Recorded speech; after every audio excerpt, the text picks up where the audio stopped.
Good afternoon, students in Site 2241, and this is our very first chapter for our subject.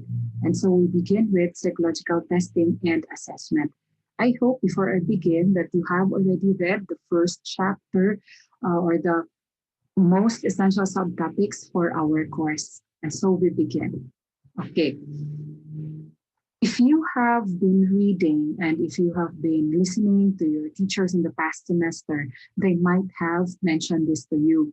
So, our course is psychological assessment, but in some other universities globally, it would be referred as psychological testing and assessment. So, ano ba ang kaibahan ng dalawa? Or are they really different or are they the same? These terms are actually interchangeable. Testing, as you can see in the slide here, it's a process of measuring. Assessment is the gathering and integration of psychology-related data.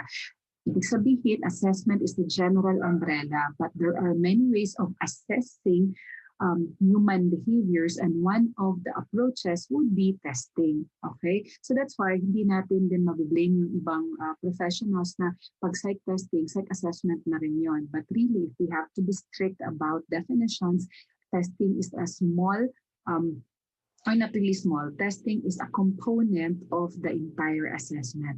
Okay? So meaning, it goes to say that as you can read in the assessment part, etong tests, interviews, case studies, pag-observe, etc. are methods of assessment. Okay? I hope that's clear to you. Now, ano ba ang objective of bakit ba tayo magte-test? Bakit ba when you enrolled in elementary or high school, if you remember, di ba, you were asked to take psychological test. Now, this is because we want to measure, to obtain an idea of how you are as a person. Normally, this is numerical, okay, with regard to your ability or how you are or, as a person. Now, ano ba ang purpose ng or objective ng assessment? Bakit tayo magte-test? Bakit tayo kukuha ng sample of a behavior? Para siyang you're drawing out blood or for various medical tests, di ba? Blood sample is a powerful sample, not to know what's going on inside, not the body of the person. Sa atin naman, on the psychological aspect, sample of behavior. So all the time, kahit ano pa man ang purpose, there is always that referral question. Bakit ka magte-take ng psychological test? Ano ba ang sabi sa'yo ng previous doctor? Parang you cannot just go into a medical laboratory, di ba? And then test ka lang. They would always say, para saan po ito? Ano bang sabi sa inyo ng doktor? Okay? So similarly, in psychological assessment, there are the following. One is collaborative psychological assessment. Ito yung from the word collaboration. Now, the assessor or you, the examiner or the one who's in charge with testing, you work with the examiner or the assessee as partners. Kumbaga, the success of whatever it is that you are going to take will rely with the both of you.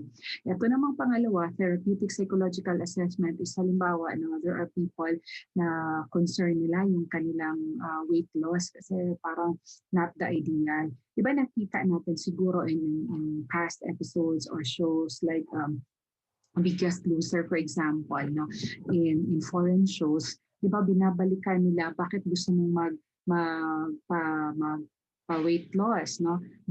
And then they found out that meron palang issue on self-esteem, self-confidence, etc. So dapat now if I am the therapist, I would work with the result of a psychological test para kung ang issue mo is on self-confidence, self-esteem because medyo you are not in your ideal weight, magiging basehan yon sa anong next natin na gagawin. Or halimbawa, there's a couple who would see me for therapy, I will give them psychological test so that alam ko anong objective namin. On the next session, ano dapat yung magiging achievement namin, ano dapat yung we will try to resolve in a particular session.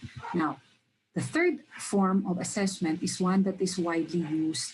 In fact, this has been mentioned to you in your experimental psychology subject, diba? You have intervention. But really, this is being used in not just in educational setting, but also in correctional facilities, no, for rehabilitation, corporate, neuropsychological, clinical, and other settings. So you will be evaluated. How are you as a person? How's your anxiety level because ng pandemic? Kumusta naman yung anger issues ng dahil sa namatayan ka? You are not really yourself now, no? You're dealing with, your own grief, pero hindi masyadong nakita, no? Because there's no professional and all that. So, because of psychological test, titingnan natin what can be done, and then that's the intervention. And then after, for some time, we will evaluate you again. So, kung ano na, meron bang difference from the pre and the post now. So, through the use of psychological assessment. Okay. Now, there are many different tools of psychological assessment, as I have mentioned at the start of this presentation. Test is one, and there are many psychological tests available globally. But as a basic, what is a psychological test? This is a device or a procedure wherein we want to measure all the variables like intelligence, attitudes, personality, interest. And I tell you, class, in our laboratory sessions, perhaps in the next few weeks, we will be taking those tests as well. Okay? But not all tests are the same. They vary according to content, kung anong laman yan, format, paano i-administer, paano i-score interpretation, and its technical quality. Very specifically, pag sabihin natin content, ano ba ang laman yan? If you are going to take an intelligence test, expect that you will be questioned according to the intellectual content of how intelligence is measured. So do not expect in an intelligence test na may question doon on faith, on religion, kasi diba that's a different matter. So kung ang test naman is asking about your personality, expect questions on how you deal with situations, situations which are highly anxiety-provoking, or yung it's situational, and normally those will appear in personality test. Ang format naman, iba-iba yan according to how it's presented, no? The form, the plan, structure, layout of test. Yung iba, very basic nito, checklist, or iba shading. Yung iba, forced choice technique. No? There are two statements, and then pag i-combine mo sila, let's say apat, so you have how many choices there na papipiliin ka. And then it's different type. And then administration, sometimes there is an external administrator. Sometimes there is also self-report. Ibig sabihin, hindi kailangan ng ibang tao. No? Ikaw lang. And usually, for time and economic constraint also, mas marami ang gumagamit ng self-report questionnaires. I like to tell you that there is one test, na itong classic IQ test natin, Stanford, Binet, and Wechsler intelligence test. You will be familiar with this test later on.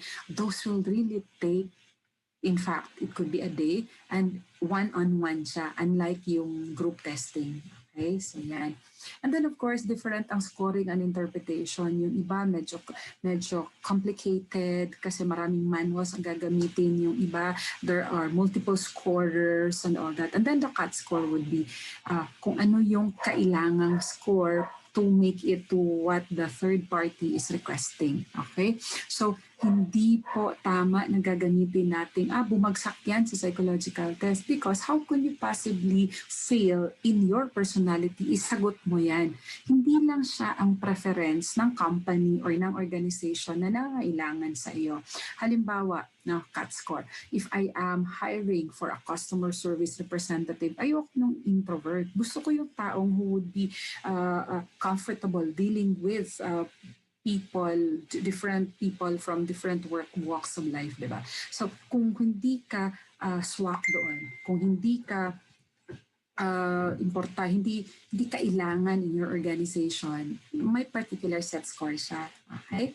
So, and then technical quality or psychometric soundness. This is the science of psychological measurement. Kaya, the next chapter, the next class natin, we will be talking about validity, reliability. Ano ba ang acceptable reliability index? Gaano ba ka-valid yung valid na gusto natin? Okay? Now, so you have the test and then you have the interview. Interview is the walang ginagamit na tool.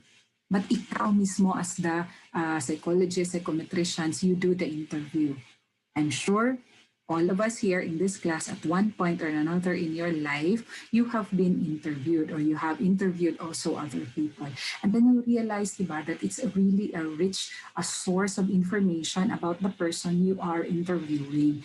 In whatever purpose, no, kung collaborative man, dynamic man, or therapeutic psychological assessment, the interview is a very important component because that's when you will really you can size up a person. Sometimes kung nagsisinungaling siya, sometimes kung hindi totoo, sometimes kung iba-iba na ang sinasabi, and then you will see some pathological issues there. Ibig sabihin, word salad, hindi na siya logical, parang iba na. So that's another matter. In the interview also, lalo na kung skilled ka na talaga, you would realize that people would resort to social desirability. Ano ito? Sasagot sila to a question na yung sagot is hindi sila maalanganin so that they can still be desired, so that they can still be accepted to a job. So ayaw nilang, so they will answer according to what you want them to hear. So yan yung isa sa babantayan natin pag kakandak tayo ng interview. No? Makita mo naman, no? Di ba, if you have played poker, for example, no? Totoo ba ang sinasabi? Totoo ba? Mga ganon. So, interview is really one of the most important tool in assessment. Now, you can see in this slide that you have the other tools kasi hindi lang naman test tsaka interview. Portfolio, for example, di ba? If you are applying to be the photographer of Davao City, for example, kasi kailangan ng mga, to showcase Davao. You don't need to be interviewed, just send in the portfolio. Titingnan yung previous na gawa mo. Ito, winner, ganyan. Para nagmo-modeling din, di ba? Go see, and then, model ito ng ganito, etc. So that's also an assessment. Parang ma-assess ko na, ikaw, magaling ka na, no? Case history data, ano ka ba nung high school ka, ano ka ba nung bata ka pa, ano ka ba, etc. So things which, case history data, these are information preserved in records, no, transcripts or other forms. That's why it's very important that whatever you do is really documented. And of course, you have the behavioral observation. No, there are means to do this wherein visual or electronic means only, and sometimes it can also be an in-person observation, or you can have yung talagang nakikita ka na inobserbahan, minsan naman out of sight. You can also have role play tests. No? Assessees are directed to act as if they were in a particular situation. So you're given the situation, you're given this problem. Paano mo yan siya isolve if ikaw ang nandoon? So that's also an assessment, no? To check if kaya mo bang gawin what's expected of you. No? And computers as tools, that goes without saying, even if it's not psychological testing, we really can use computer as a tool. Okay. Now, scoring can be done on site, no? Especially ngayon, nag-pandemic tayo, we are not allowed to have mass gathering, and then minsan pag nagte-test 100 kasi kailangan ng aplikante, no? And we have to choose really well. So, pwede namang the computer can do the processing, pwedeng locally or central processing na lahat-lahat na ng score. No? The forms of the report can be simple lang, extended, interpretive, consultative, integrative report. Na depende yan siya. If you will become an expert witness sa korte, no, halimbawa, you've been asked to become an expert witness kasi ikaw yung psychologist na nagbigay ng test sa couple who are filing for annulment, the court would appreciate an integrative report. No? Hindi lang yung score ang binigay mo sa kanila, but there are discussions about the person. But normally it will be, ang iba nga, mahaba siya, 10 pages, kasi the court would like to have a good basis for judge yung kanilang result, no, ng anumang verdict nila. Okay, and we have this computer assisted psychological assessment or computer adaptive testing.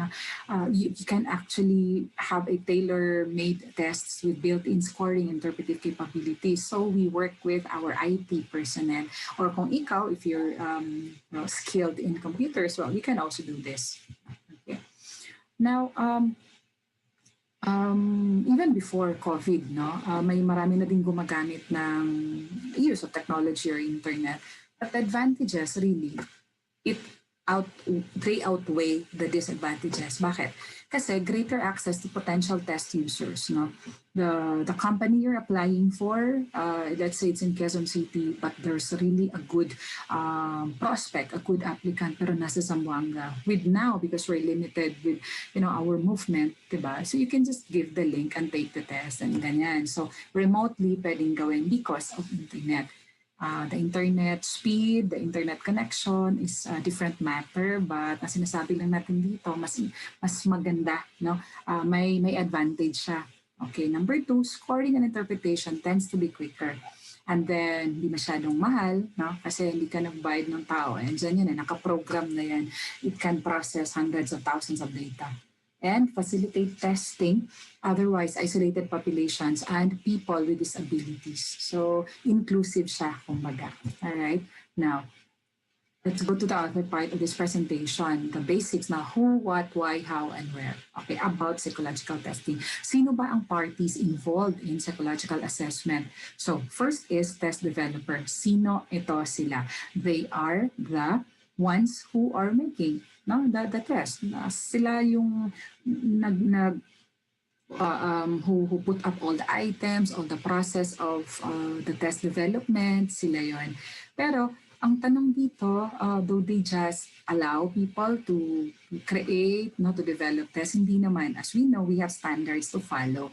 Standards for educational and psychological testing. Everybody in the world, we follow this for particular kung paano siya gawin. No? Parang may protocol. Kasi you cannot just create a test na solely for a particular tribe, ethnic, or culture. It has to be inclusive and dapat meron din siyang consideration of linguistic minorities. Kaya kung makita ninyo, a good test has many translation. No?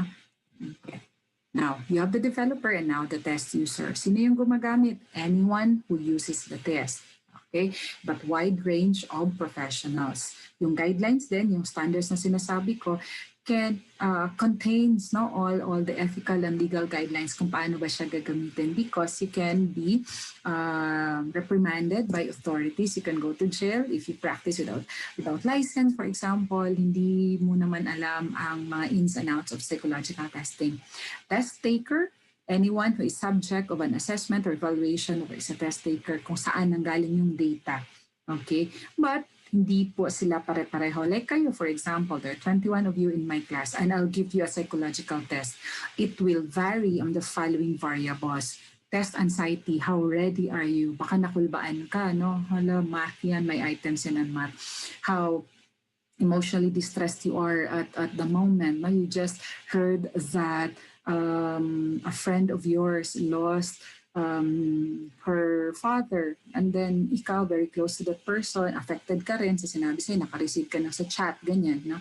And then you take a psychological test again, surely it will affect, no? So physical discomfort, alertness, etc. Or wala kang tulog, take ka ng test, sleep deprivation, that's a problem. Society at large, no? Halimbawa, yung found out na there's this person na let's say charged for murder pero pwede natin sabihin plea of insanity, hindi naman siya, wala siya sa kanyang right mind, pag-iisip na when the crime was committed. So the society at large here would be the police, the security, court. No, they will be using our test so they can be user also. Other parties, organizations, companies, and governmental agencies, pwede din kasi they will become interested in psychological tests, no, on the recruitment at kung ano-ano pa. So this psychological testing and assessment is actually part of the entire society.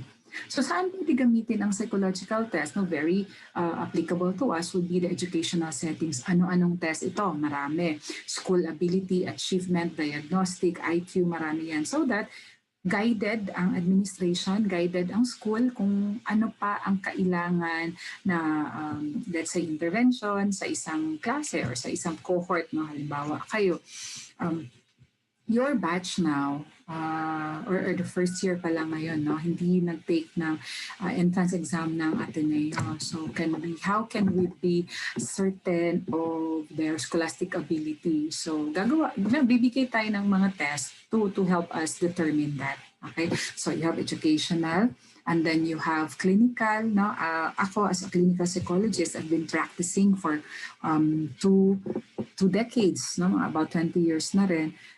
I always find it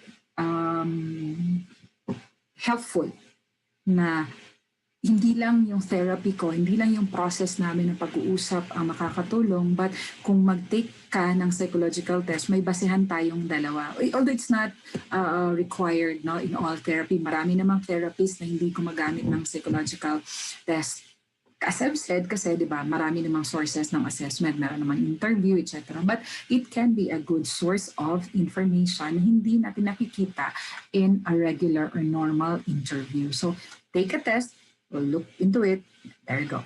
Okay. And now counseling settings, schools, prisons, governmental and privately owned organizations. The goal of assessment in counseling is improvement of adjustment, productivity, or related variable. You might have noticed, no, kung sa school, you will really be sent to guidance counselor kasi specific on academic matters ang pag-uusapan ninyo. Kasi it talks about paano ba mag-improve. No? May mga pagsaka, medyo may problema sa grado. Clinical, however, is a more serious matter. No? Kaya pupunta sa isang clinical psychologist. Ano pa? Geriatric settings. If geriatric, no, sakit ng mga matatanda. Okay, older adults. Ang gerontology, just to bring in the related word, gerontology is a study, is a psychological science for older adults. So study of older adults, yun yung gerontology. But ang geriatrics is a field of medicine about the diseases of older adults. So pwede din, no? Business and military settings, no? Kaya importante na sa recruitment, no, ng ating mga military and police officers, titingnan natin na are they really fit to be in that job. And then government and organizational credentialing. So yung mga licensing natin, actually, they also follow the rigors of psychological testing and assessment. So paano ba ito ikakandak? Now, there are many different methods used. But what's important is that we observe the responsibilities before the test, during, and after. Very, very practical. Dapat alam mo, familiar ka sa ginagawa. Familiar ka sa tools that you're using. And itong pangalawang point, dapat conducive. Hindi pwedeng too hot nor too cold or the light is blinding. Na, you know, if you are driving, di ba, yung mga ilaw sa iba't ibang, you know, kasabay mo, kakasugat ba na ng mga vehicles, di ba, they don't really help you in proper na driving. So may mga ganun din. Hindi din pwedeng you will have very yellow, very bright. Basta yung tama lang naman. And the last point is on rapport. What is rapport? Ako as examiner, tapos kayo yung examinee, dapat there is that relationship, working relationship. I don't have to parang be soft on you na i-baby kita. Oh, ano kailangan mo? Mahirap ba? No, of course not. It's not that. No? That's violating ethics also of proper administration. Pero yung you display some command in test administration, and then you show some authority, and then the examinees will have that the trust in you as a person who's in charge in the testing. Then of course, kasi may mga after dyan, yun, the safekeeping, dapat walang maiiwan, dapat walang mawawala. Kasi nga, you cannot afford to have a lost test paper or test booklet kasi yung leakage, yung mga ganun na. Okay? So, inclusive din tayo, as I have mentioned earlier, na meron din tayong alternative or alternate assessment. Yung mga may problema sa pandinig, no? People with hearing problems, people who have vision problems, visually impaired, ganon, or people who are wheelchair-bound. So, paano yan? So, there are accommodations. Kaya, tayo sa psychological testing and assessment na field, we also work with SPED, no? Or special education, kasi kung kailangan nila special accommodation, no, na halimbawa for blind people who are visually impaired, I'm sorry, no, kung wala pa siyang, hindi pa siya naka-braille system, so someone else has to read the items to the person. Okay? So, ang question siguro ngayon, kung mag-google ka lang, maraming psychological test, no, na makita natin. But where to go for credible information? Marami namang pwedeng puntahan natin. Test catalog. Parang catalog lang ng mga beauty products, no, may mga guide na gano'n. Test manuals, also good source. Pwede rin tayong reference volumes na pwede siyang published yearly, pwede na namang bi-monthly or every 2 or 5 years. Itong MMY or Mental Measurement Yearbooks or merong tests in print. Of course, walang kamatayang journal articles natin. No?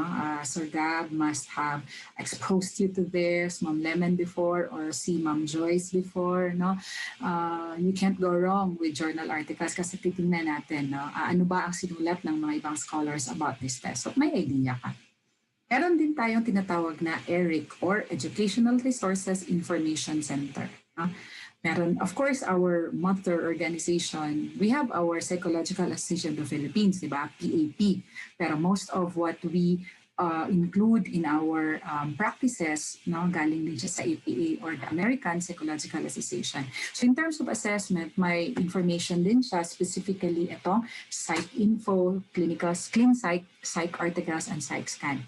And then, meron din tayong iba pang sources. Ano ito? Directory of Unpublished Experimental Mental Measures and Tests in Microfiche. O yung microfiche na yan, wala na siguro yan kasi ito yung old na sa library natin. But what we're saying is that you can't be lost, no? Especially kung alam mo where to go, information on test. Tanong siguro man, bakit kailangan natin ng information on test? Of course, prior to buying it, because this ang implication din kasi nito is yung pera, no?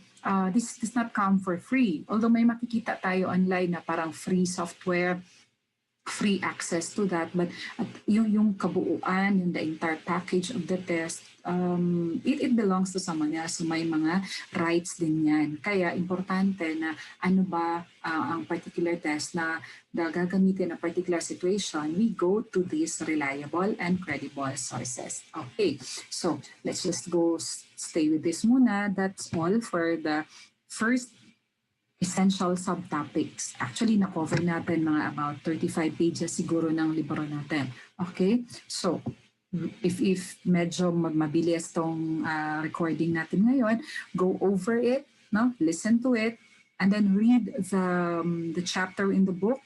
And then, by the end of the week, you are expected to submit a worksheet which I will be uploading in Daigler. So from time to time, always check our Daigler. Okay? For the laboratory hours na nakasali ng schedule ng class natin, that will be intended for taking psychological tests, for interpretation of the results, and writing of the report, creating tests also. So we will come to that later. Step by step muna tayo. Right now, we are dealing with the first essential subtopics. Always go back to your OIDP. Okay? Thank you, class. Have fun and enjoy learning. Salamat.